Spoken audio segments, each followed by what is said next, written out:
ఈరోజు ప్రభు ఉచ్చల బాప్తిజం తీసుకోండి, ప్రభు ఉచ్చల బాప్తిజం తీసుకోండి, ప్రభు ఉచ్చల బాప్తిజం తీసుకోండి 3 సార్లు చెప్తాను. కరుణాకర్ సుగ్న, ఇప్పుడు నిన్ను ప్రశ్నిస్తా ఉన్నాను. గోమూత్రాన్ని ప్రేమించమని చెప్పేది ఎవరి ధర్మము?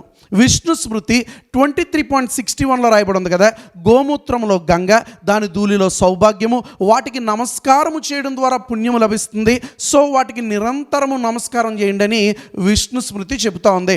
అధర్వణ వేదంలో రాయబడి ఉంది కదా, it has some medicinal values, అందులో ఔషధ విలువలు ఉన్నాయి. మరొక చోట అధర్వణ వేదం చెప్తా ఉంది దాన్ని త్రాగుట మీ ఆరోగ్యానికి మంచిది అని అక్కడ చెబుతూ ఉంది. గోవుని వీరు పంచగావ్య అని అంటారు. కారణం ఏంటో తెలుసా? దానిలో 5 విలువలు ఉన్నాయి, 5 వాల్యూస్.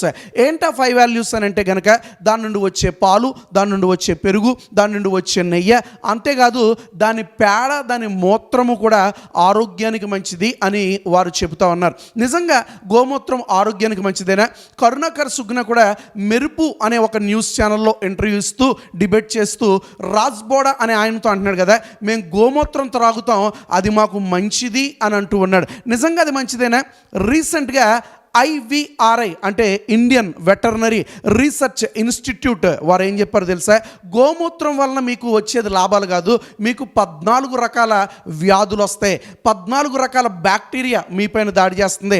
అందులో ప్రాముఖ్యంగా కడుపు నొప్పి చేత ఎవరైతే గోమూత్రం సేవిస్తారో వారు కడుపు నొప్పి చేత విపరీతంగా ఇబ్బంది పడతారని వారు చెప్పిన తర్వాత ద ఎకనామిక్ టైమ్స్ వారు ప్రచురం చేశారు. ఇప్పుడు ఆలోచన చేయి, ఎవరి ధర్మము గోమూత్రం త్రాగమని చెప్తా ఉంది, మూత్రము గురించి ఎవరు ఎక్కువగా బోధిస్తూ ఉన్నారు? కరుణాకర్ సుగ్న, నువ్వు విమర్శిస్తే మేము ప్రశ్నిస్తాం, ప్రశ్నిస్తూనే ఉంటాం.